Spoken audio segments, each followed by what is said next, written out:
Bienvenue sur le journal de l'Entre-deux-Mers. Clic du matin rime avec Canadien. Clic du soir rime avec Côte d'Ivoire. Bon, allez, d'accord, je vous l'accorde. Mes talents de poète ne sont peut-être pas aussi importants que je pouvais le croire. Mais vous l'avez bien remarqué, la petite laine est nécessaire le matin. Par contre, l'après-midi, les t-shirts et les bermudas s'imposent. Il faut savoir, pour apprécier ce que je viens de vous dire, qu'on est au mois de février. Donc il y a quelque chose qui se passe autour de nous. Cette semaine, le journal de l'Entre-deux-Mers vous propose un coup de cœur particulier. Il ira vers une action engagée par les communes de Langoiran et de Capian. Elles ont prévu de nettoyer un peu la planète. Vous aurez droit ensuite au mur pour terminer avec mon humeur de la semaine. Et puis après, vous pourrez vaquer à vos occupations habituelles. Les communes de Capian et de Langoiran ont en commun une route, celle de la vallée, la départementale 140. Lassés de voir s'accumuler les déchets sur cette liaison en pleine campagne, les élus ont décidé de consacrer une journée à ramasser tous les détritus lancés très souvent par les fenêtres des voitures qui passent par là. Avec des associations, des citoyens, des élus, tous les gens de bonne volonté qui ont envie de faire une démarche environnementale et de nettoyer cette vallée. Donc nous allons descendre chacun de notre côté. Moi à côté Langoiran avec le camion du service technique, Franck de son côté avec le camion du service technique de Capian, et nous allons remonter la route de la vallée, chacun de notre côté, et ramasser le maximum de détritus qu'il y a de part et d'autre de cette route, bouteilles plastiques, bouteilles en verre, détritus comme vous avez ici. L'année dernière on est parti chacun donc comme je vous disais de notre côté, et du côté de Langoiran, donc avec l'association des chasseurs de Langoiran, nous avons ramassé 1,5 tonne de détritus, et côté Capian nous étions presque à 3 tonnes. Donc vous voyez, dans une après-midi c'est énorme.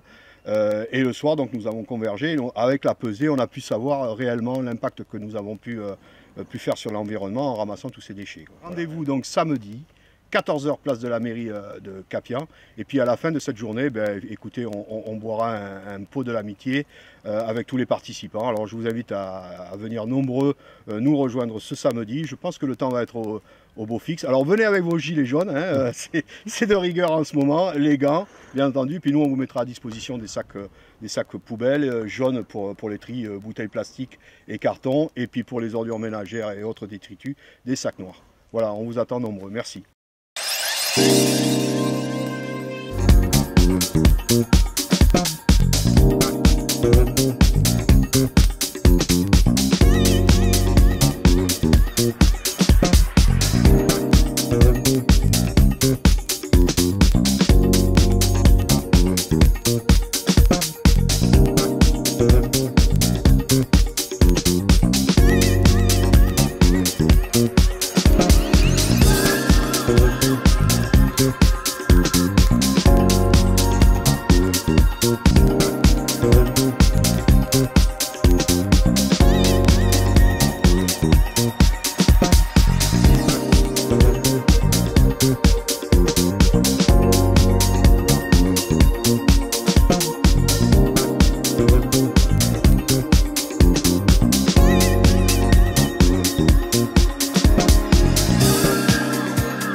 revenir à l'essentiel. Son nom ne vous dit peut-être pas grand-chose. Pourtant, depuis quelques mois, le nom de Greta Thunberg fait la une de l'actualité en Suède et bien au-delà. C'est là-bas, depuis Stockholm, que cette adolescente âgée alors de 15 ans s'est impliquée pour le climat. Elle appelle les écoliers du monde entier à manifester leur mécontentement devant l'incapacité des hommes politiques à prendre les bonnes décisions. Alors comment elle a demandé aux jeunes de s'impliquer? En faisant la grève de l'école tous les vendredis après-midi. Un combat majeur pour la survie de notre planète. Alors si vous êtes parents, pensez-y et incitez vos enfants à manifester tous les vendredis après-midi. Bonne semaine à toutes et à tous en Entre-deux-Mers.